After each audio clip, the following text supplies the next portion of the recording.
시작하겠습니다. 먼저 외부 일정 관계로 테스 먼저 발표하겠습니다. 도현우 연구원입니다. 예, 테스 말씀드리겠습니다. 목표 주가는 27,000원 유지하고요. 최근에 이제 주가가 많이 올랐기 때문에 투자 의견은 기존의 바이에서 홀드로 하향을 합니다. 2021년 기준으로 회사 밸류에이션이 PER 15.6배로 과거 회사 평균이 한 13배 정도 되거든요. 그래서 예전 평균 대비해서는 좀 소폭 높아져 있는 상황입니다. 저희가 장비업체 중에서 테스를 제일 좋아하기는 했는데 내년 그 메모리 반도체 투자 지금 보고 있는 그림이 그렇게 많이 할 거다라고는 이제 보고 있지 않습니다. 시장에서는 메모리 반도체 투자가 내년에 상당히 크게 늘어날 거다 이렇게들 보고 있는데요. 저희는 내년에 D램은 좀 줄어들 거다라고 보고 있고 낸드는 올해 정도 수준으로 하지 않을까 그렇게 생각을 하고 있습니다. 그 이유가 회사들마다 이제 사정이 그렇게 최근에 이제 그렇게 형성이 되고 있기 때문에 그렇다라고 좀 보고 있습니다. 삼성전자 같은 경우는 최근에 이제 승계 이슈가 있기 때문에 배당을 좀 많이 강화를 해야 됩니다. 근데 배당을 강화하려면 당연히 돈을 좀 많이 벌어야 되고요. 제일 캐시카우인 D램 투자를 좀 수익성 위주로 운영을 하지 않을까 그렇게 생각을 하고 있습니다.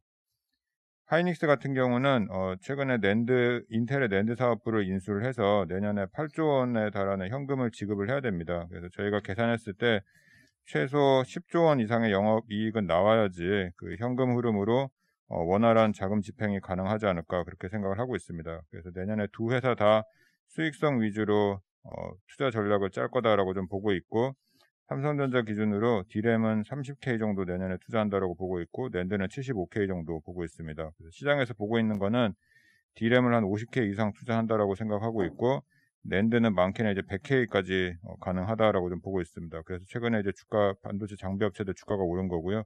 저희는 그거보다는 좀 작게 보고 있기 때문에 내년 장비 업체들 매출이라든지 영업이익을 컨센서스보다 좀 낮게 추정을 하고 있습니다. 이상입니다. 삼성전자는 연말에 앞서도 좀 배당이 필요하다고 했는데 시장에서 좀 특별 배당 기대감이 큰데 실제로 좀 작년보다 배당금이 높아질 가능성을 좀 많이 보시나요? 좀 어느 정도 저희 쪽 DPS 보죠, 올해? 기존에 예정돼 있던 배당은 작년이랑 똑같은 수준이고요. 근데 특별 배당으로 저희가 추정하고 있는 거는 적게는 한 4조 원에서 많게는 한 7조 원까지도 추가로 더 배당을 한다라고 보고 있습니다. 그러면 배당 수익률 기준으로 4조 원을 한다라고 하면 0.5% 정도 되고요. 7조 원 한다라고 하면 한 0.9% 정도 됩니다. 그 더하면 3% 후반대까지도 가능하다라고 보고 있습니다. 1월 달에 발표할 것 같습니다.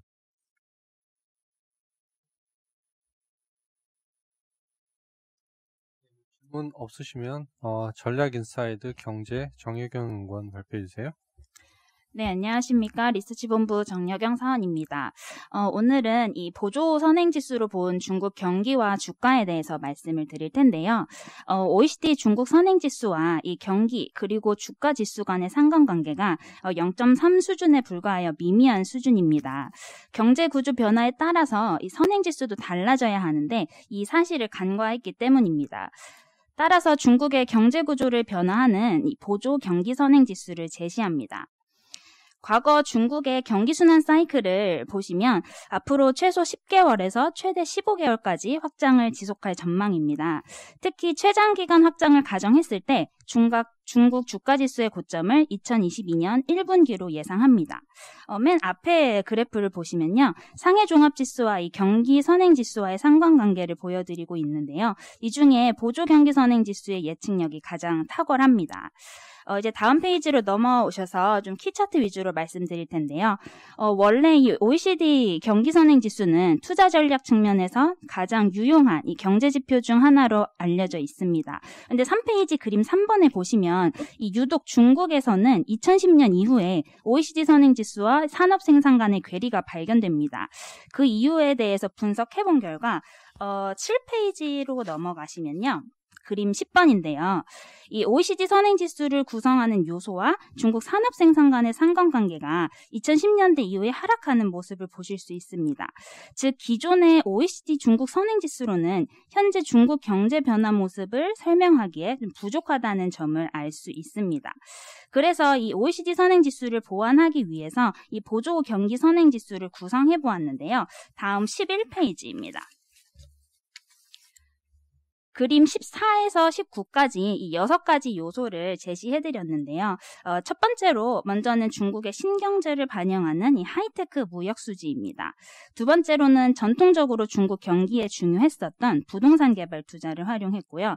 또 세 번째는 인민은행의 통화정책 스탠스를 볼 수 있는 통화량 M1, 그리고 현재 중요해지는 소비를 선행하는 가계대출입니다. 또 마지막으로 기업의 이익 펀더멘털을 선행하는 차이신 비즈조 PMI와 생산자 물가지수를 활용했습니다. 이 중에서 가장 강조드리고 싶은 요소는 두 가지인데요. 이 14차 5개년 계획을 맞이해서 이 시진핑 정부에서 첨단 제조업을 육성을 하고 있는데 이를 반영하는 하이테크 무역수지가 중요하다고 봅니다. 또 소비주도 성장의 중요한 요소인 이 가계대출에 주목해야 한다고 말씀을 드리고 싶습니다. 그리고 넘어오셔서 19페이지인데요. 표 4에 보시면 이 중국 경기 순환 사이클에 대해서 말씀을 드리려고 합니다.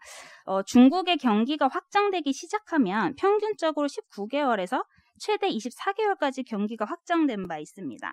근데 이번 코로나 위기 이후에는 가계대출과 이 생산자 물가지수가 2015년 이후에 5년 만에 처음으로 상승 사이클에 돌입했습니다. 그래서 다른 때보다 이 확장기가 더욱 길어질 것으로 예상이 됩니다. 마지막으로 21페이지 그림 36번을 보시겠는데요. 지금 이 그래프에서는 보조경기선행지수와 상해종합지수를 보여드리고 있습니다. 향후 경기 회복의 궤적이 2016년 재고재축적 사이클을 따라갈 전망입니다.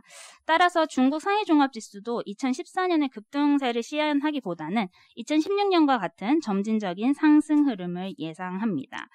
이상입니다. 여기서 언급하신 중국 보조 선행지수는 저희 회사에서 좀 만든 건가요? 네. 이번에 OECD 선행지수만으로는 중국의 경기를 파악하기가 좀 한계가 있어서 거기에 보조적으로 요런 계열들로 만든 지표를 봐야 할 필요가 있겠다라고. 뭐 이런 한계가 있다는 건 중국도 알 거고 네. 뭐 글로벌리 다 알고 있을 텐데 좀 지수를 갖다가 구성 항목을 좀 바꾼다든가 뭐 그런 노력은 없나요? OECD에서 네. 말씀이세요? 지금 OECD에서는 2010년 이후에 중국의 그 경기 선행지수의 요소를 바꾸지 않고 있습니다. 그래서 지금 선진국 같은 경우에 미국이나 유로존, 독일 이런 국가들은 지금까지도 이 상관관계가 한 0.67로 되게 높은 수준인데요. 유독 이 중국 같은 경우는 아직도 다른 신경제로 경제가 바뀌고 있지만 이 OECD 선행지수는 좀 옛날의 모습을 그대로 유지하고 있어서 이런 한계를 보완하려고 이번에 이 선행지수를 구성해 보았습니다. 네, 이 자료는 지금 정혜경 씨가 그 자료 이제 대비하는 자료입니다. 나름 중국의 선행 지표들을 좀 많이 고민해서 나온 자료거든요. 좀 많이 좀 또 세일해 주시기 바랍니다.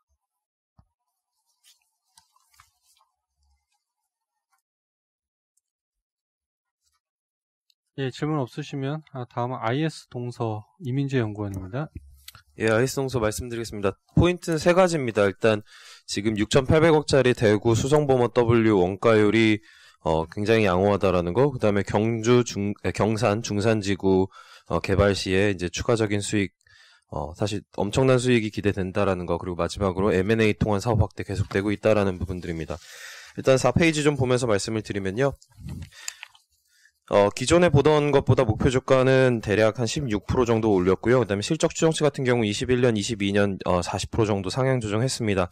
이렇게 된 가장 큰 원인은 일단 신규 프로젝트가 지금 경주 뉴센트로 에일넷들 경주 용왕지구 자체 사업인데 3,300억짜리와 도급 사업 한 10곳 5,400억이 추가가 되면서 제가 보던 것보다 매출이 8,000억 정도가 일단 21년, 22년도에 연달아 들어올 거고요. 그 다음에 또 추가적인 부분은 대구 수성범어 W라고 하는 6,800억짜리 사업이 원래는 도급 사업으로 인식이 됐습니다. 그래서 GP 마진 15% 정도로 추정을 했었는데 여기 이제 다시 이제 실적 나오는 것들 확인을 해보니 여기 GP 마진이 55% 정도 나오고요. 그렇게 되면서 이제 21년, 22년 동안 들어오는 6천억 정도 되는 매출 중에 이제 15% 정도, 약 1,000억 정도가 매출 총이익으로 인식이 됐었는데, 이제 이 추정치를 3천억 이상으로 올리면서 실적 추정치는 좀 대폭 상향 조정을 했습니다. 그래서 이러한 기존에 있는 사업들 계속 좀 원활하게 진행이 되고 있다라는 부분들이고요. 그다음 오늘 좀 말씀드리고 싶은 거는 이제 8페이지입니다. 경산 중산지구라고 하는 그 그림 5번과 그림 6번을 같이 보시면 되고요. 이게 대구 수성구 옆에 있는 경산 중산지구입니다. 근데 여기가 펜타일즈라고 하는 이제 뭐 계획도시로 지금 개발이 되고 있는 상황이고요. 여기 이제 보시다시피 지금 더샵 1, 2차, 그다음에 프루지오, 그다음에 최근에 힐스테이트 입주를 내년에 이제 앞두고 있고요. 그다음에 올해 중으로 그 옆에 이제 자이가 분양을 또 할 예정입니다. 그래서 지금 그림 6번에 보시면 호수를 중심으로 해서 이 경수 중산지구가 이제 구성이 되어 있는데, 이 펜타일즈라는 곳이 구성되어 있는데, IS동서가 매입한 곳은 그 호수 중심 바로 옆에 지역을 매입을 했습니다. 32,000평을 매입을 했고요. 이 매입을 한 지역 자체가 일단은 중간에는 호수가 있고 뒤에는 메이저 브랜드의 아파트 단지들이 약 8,000세대 정도 위치하고 있다라는 점에서 분양 시에는 추가적인 프리미엄 누릴 수 있는 부분은 굉장히 크다라고 좀 보고 있고요. 이게 기본적으로 지금 분양가가 프리미엄 브랜드 중심으로 해서 약 1,400, 1,300만 원 정도에서 분양이 됐는데, 이번에 중산자이 같은 경우는 대략 1,600만 원에서 1,700만 원 정도 분양이 될 예정입니다. 그리고 매매가 같은 경우에도 그림 7번, 그림 8번 보시는 것처럼 이제 프리미엄 브랜드 같은 경우는 더더욱 이제 가격이 빠르게 올랐다는 점, 그리고 영남권 내에서 W라고 하는 브랜드가 갖고 가는 가치 자체가 뭐 기존의 이제 전국구인 메이저 브랜드들이랑 큰 차이가 없다라는 점들을 감안했을 때 분양가 1,600만 원 정도 수준은 충분히 가능하다라고 보고 있고요. 그래서 9페이지의 표 4번을 보시면 경산 중산지구가 이제 분양이 완료됐을 때 주당 얼마 정도의 가치가 반영될 수 있는지에 대한 추정을 해봤고요. 지금 저희가 토지만 넣었을 때 대략 한 13,000원 정도 주당 기여도가 있습니다. 근데 일반 분양 다 진행이 됐을 경우에는 대략 26,000원 정도, 기존 대비 13,000원 이상 주당 가치 상승 효과가 있고요. 참고로 울산 덕화도 이제 내년 상반기 때 분양을 할 건데, 여기도 대략 분양 시에는 1,700원 이상 주당 가치 상승 효과가 반영이 될 겁니다. 그래서 결국은 경산 중산이 언제 이제 반영이 되는지가 중요할 것 같고요. 참고로 경산 중산은 지금 제가 1,500만 원 정도 분양가 넣어놨을 때 2조 정도, 거기에 이제 상가 같은 거 포함하면은 2.5조 이상으로 사업비를 넣어놨는데, 실제 분양가가 예를 들면 여기서 200만 원 정도가 1,700만 원 정도 이제 분양을 한다면 사업비는 3조가 넘을 거고요. 원가율은 지금 그러니까 마진은 순이익 기준으로 40% 이상 보고 있습니다. 왜냐하면 토지를 워낙 싸게 샀기 때문에 이런 것들이 가능하고, 이렇게 될 경우에는 이익 기여도도 굉장히 높고, 실제로 25년도에 경산 중산, 그다음에 저기 고양 덕은, 울산 덕화 이런 지역들 다 정상적으로 진행되고 내년에 분양이 되고 이제 공사 진행한다고 가정했을 때 25년도 영업이익은 5천억 이상으로 좀 보고 있고요. 마지막으로는 이렇게 주택사업 통해 들어오는 현금을 사실 이상한 용도로 활용하는 게 아니라 인선 ENT, 코엔텍 같은 친환경 사업들 계속 붙여왔습니다. 추가적으로 토지 매입과 이러한 환경 사업으로의 M&A 확대는 계속적으로 이루어질 걸로 보고 있어서 저희 계속 좀 건설주에서 최선호주로 말씀드리고 있습니다.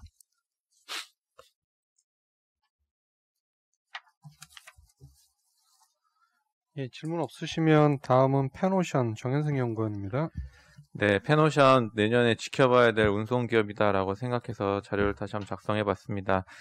내년에 물동량은 3.8% 정도 증가하면서 올해 마이너스에서 플러스로 전환될 거로 보고 있고요.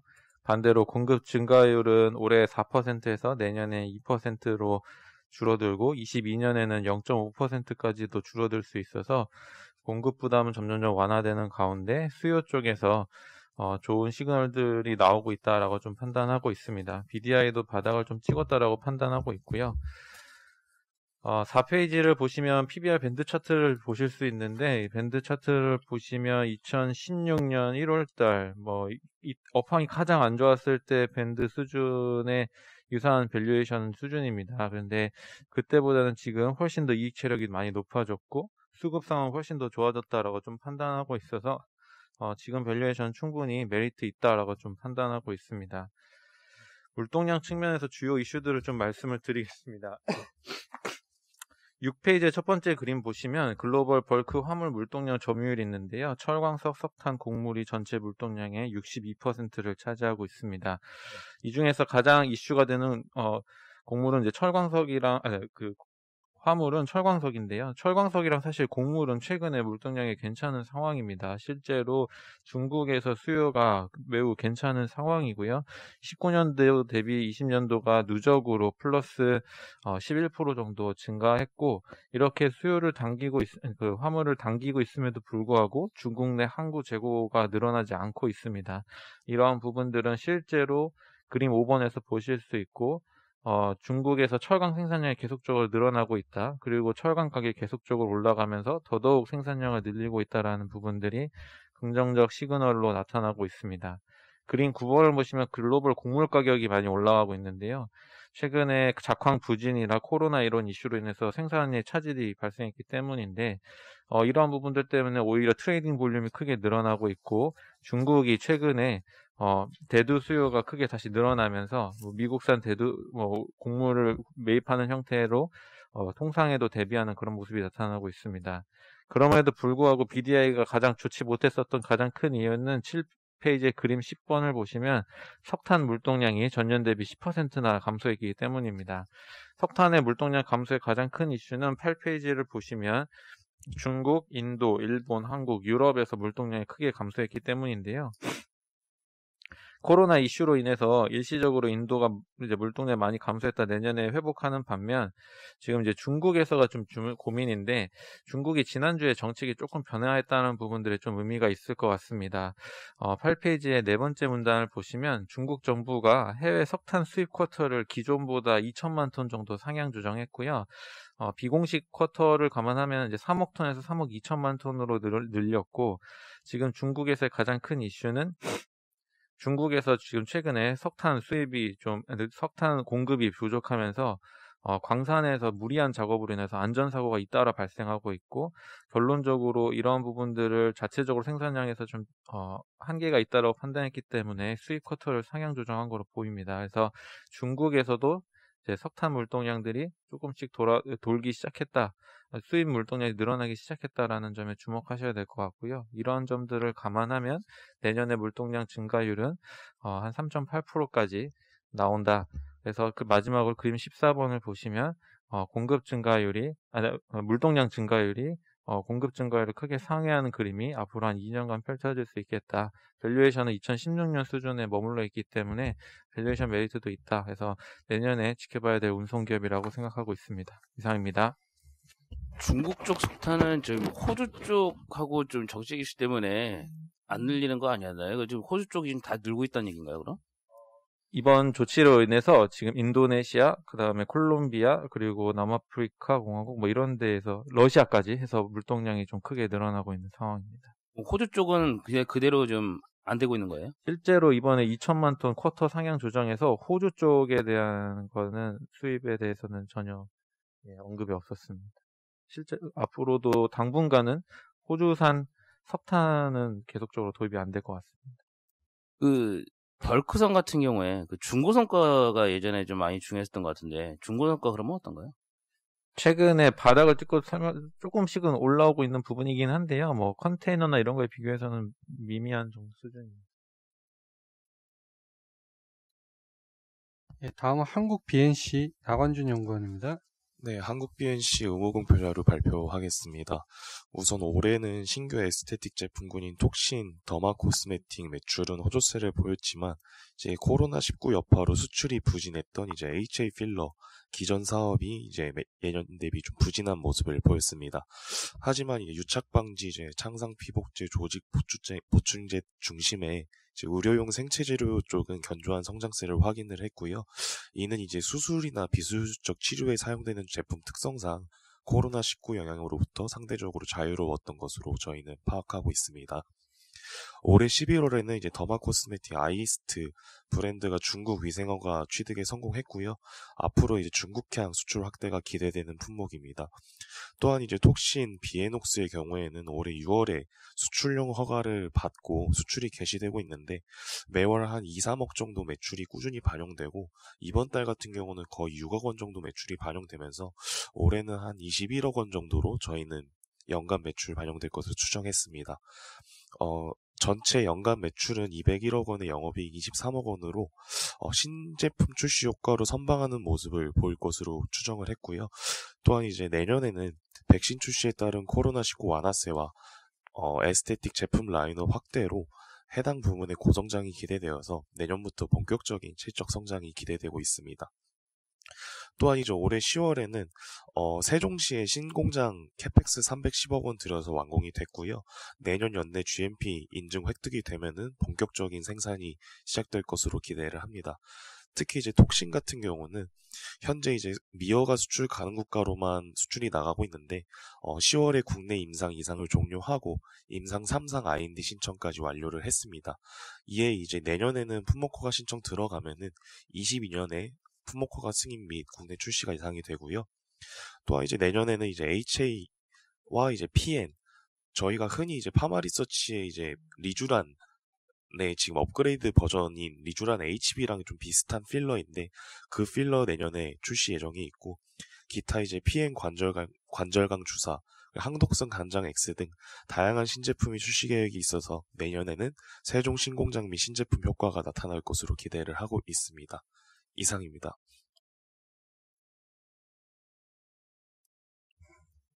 예, 다음은 공모주 발표하겠습니다. TLB 강경근 연구원입니다. 예, TLB 말씀드리겠습니다. IPO 예정 기업이고요. 이 회사는 이제 2011년 이제 대덕전자에서 분사되어 설립된 이제 반도체용 PCB 제조 기업입니다. 올해 반기 기준 삼성전자 SSD PCB 그리고 하이닉스 메모리 모듈 PCB 시장 점유율 1위 기업이고요. 현재 지금 반도체 산업에서 이슈 중 하나가 이제 DDR5 출시인데요. 이제 DDR5 출시에 따른 이제 D램 수요 증가 및 이제 동사 제품 ASP 상승은 이제 중장기 성장 동력으로 작용할 것으로 보고 있습니다. 동사는 이제 DDR5용 PCB를 이제 최초로 개발해 이제 고객사 신제품의 약 60%를 선정 개발한 상황인데요. 이 신제품 출시에 따른 서버 및 PC 수요 증가는 이제 동사 메모리 모듈 PCB 판매 증가로 이어질 것으로 보고요. 이제 과거 D램 세대 전환기에 이 동사의 PCB 판매 단가가 기존 대비 약 15에서 20%가량 증가한 점을 보면 이제 향후 ASP 상승도 기대되는 상황입니다. 이제 동사는 공모자금 이제 대부분을 이제 시설 투자에 활용하여서 현재 이제 32만 4천 제곱미터 수준의 생산 능력을 이제 2022년 상반기까지 이제 48만 제곱미터로 약 50%가량 확대할 계획인데요. 이 회사 실적 보면은 이제 외형과 수익성이 꾸준히 개선되고 있는 모습인데 이제 DDR5 출시 및 이제 캐파 증설 효과로 향후 실적 우상향 트렌드 지속될 것으로 전망합니다. 내년도 실적은 매출액 2,118억 원, 영업이익 211억 원으로 이제 내년 기준 예상 PR은 이제 공모가 기준 9.2에서 10.6배 수준입니다. 이제 수요 예측일은 이제 11월 30일에서 12월 1일 진행되고 있고요. 지금 상장 예정일은 2020년 12월 14일입니다. 이상입니다. 초기에 혹시 지금 수급은 어떻게 보세요? 일단 그 다음 페이지 보시면은 이제 공모주 주주 현황에 대해 나오는데요. 이제 초기에 유통 가능 물량이 이제 30% 수준으로 좀 그렇게 부담스럽지 않은 수준이고요. 그리고 기존의 유통 제한 물량도 그 6개월 내에는 이제 풀릴 물량이 지금 없는 상황입니다.